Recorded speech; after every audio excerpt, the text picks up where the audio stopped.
izwe. Iloyo phela umbono womkhonto wesizwe. Sidinga ukuthatha izwe, masilithathile futhi silithatha nge-2/3 majority. Mase silithathile nge-2/3 majority, we change the constitution because in that constitution, ukucindezeleka komuntu omnyama eSouth Africa kulapho. Cindezelwa iphepha comrades, nothing else. Yilona esikhulu uvangelisisa ngaba ngakho. It's just a paper that we need to change so that it will speak directly nabantu abamnyama.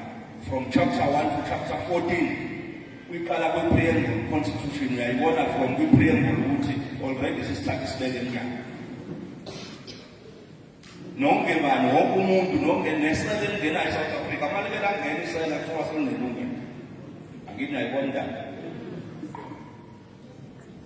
nonke wonke akumalungelo esimanga sathi. Bawalbonisela ungena ngokungemthetho, ungena ngewini. Uthi uyiqala kodwa uma wangena senzifica kwami sekuthi usufikile ibizwa ngale. But those are the things esibhekene nazo. Kunike izwe lokuqala elinga-own not even one mineral resources, elinga-own alina-national bank, alinalutho. Thina we are an enterprise, we are being owned by abelungu abambalwa abayidlalela phesheya. Sizwe thina sinesitifiketi si-entity. So therefore comrades, kulele kuthini ukuthi lento esiyishilo comrades. But then we mustn't lose focus. Lento inkulu ayizi kalula. Because that is the option that we chose, comrades. We only had two choices. Okay, masithi sifuna ukuthatha izwe. We only had two choices, and we chose lesayithatha. There was a choice of Yeku. Angithi ayazi uGumbe Qembo uvuka uthatha izwe. But that one, indlela emfishane kodwa in the process it has lots of casualties. But there is a ballot system, the one that we chose. It's a very long one, but with lesser casualties. So comrades, what does that mean? That means it's in us all. We got to bear with the system that we chose. Ngoba indlela yini comrades asibekezelele nanoma yini into ezoqhamuka ngoba in the process silinde the ballot ukuthi ifike. Yawona yafika 2024 sizobe sibone ngo-2029 la sithi sifuna ukuthatha izwe for. But in between mningi umonakalo owenzakalayo.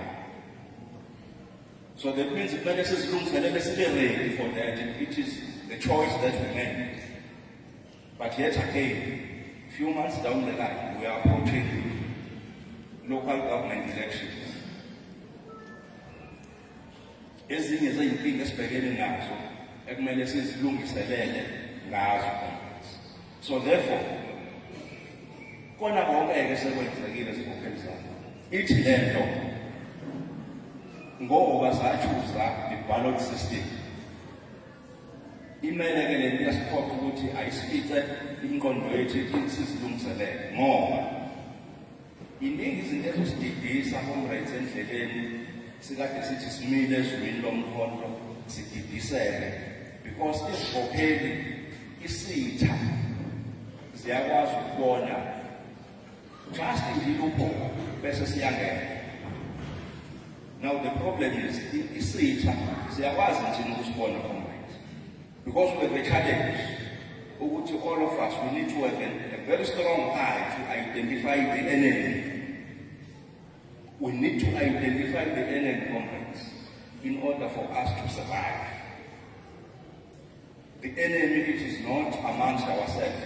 Ayikho enemy la comrades emkhondweni. Yathemba nayibamba ayikho enemy. Enemy is not even other led political parties. Enemy is not EFF, it is not IFP, it is not ANC, but those ones, by default, they became an enemy because they chose to sleep in one bed with an enemy. So therefore they must be treated as such.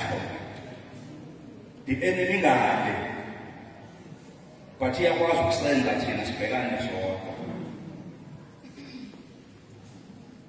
Not in one organization, political organization, wake was between a parallel in an infiltration. Lutho, because those two words were manufactured only. Akhi was special, akhe long conversation. Akhi was special, akhe this organization. Now, thina siyabona ukuthi la magama ayaqala ukufika emkhondweni abangekho kwezinye indawo lapho sisuka khona. Akhelwe abantu abathize nangu umkhonto wesizwe kwathiwa we will identify abantu abazongena ngapha ngoba inhlangano ethile sidinga bonke abantu bese.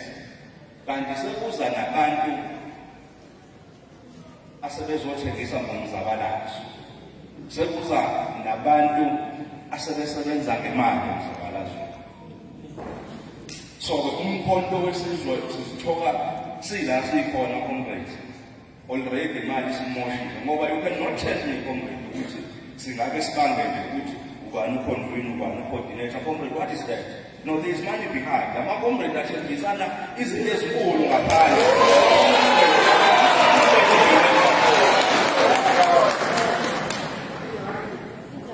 Sihleli comrade. Sihleli la comrade. Yabona ke kwamanye ama-province basuka khona. Uyezwa kuthiwa iy'nkokheli azilwa zilwi. Uma uyalalela zilwa no comrade ufuna ukuba convene. Ayi manje uma uyalalela usethathile 70,000 abantu abathembisa ukuba ngo-cancel. Usenepressure. Manje sekumele adilike. The comrades mthanda udayisa ngomzabalazo. Angithi thina we say we are the voice of the voiceless.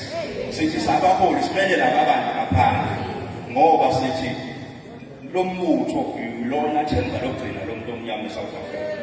Manje senzani comrade? Sihalelani kangaka comrade? The comrade lento kuqala sayishiya ngalo la sisuka khona ngoba sasuka nakhona ngoba siphambene ngembono kwabethontsha kakhulu. Some of us comrade asinayo indawo esizobuyela kuyona. Yabona la sibila sofela khona. So therefore that means we have to do whatever it takes. We will fight tooth and nail for this organization to conquer. And comrades, let them a parallel, let them a infiltration, let them a factions. Sizoyiqeda comrade. Namhlanje yaphela.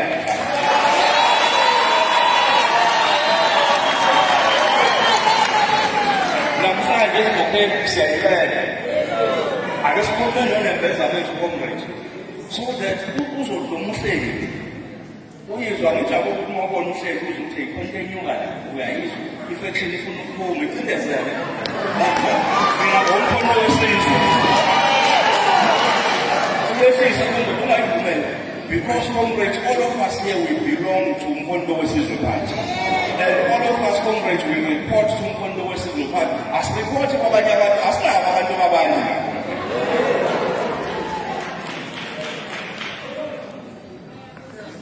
Comrades, we need to protect this organization. Moreover, we need to protect the voters, the supporters and lovers of umkhonto wesizwe. Laba basivotela labo bantu kumele sibavikele. Thina ukuthi into zethu ezibangwayo asingafinyeleli kubona comrades. Laba bantu kumele balahlekelwe ithemba ngathi just because thina siyabana.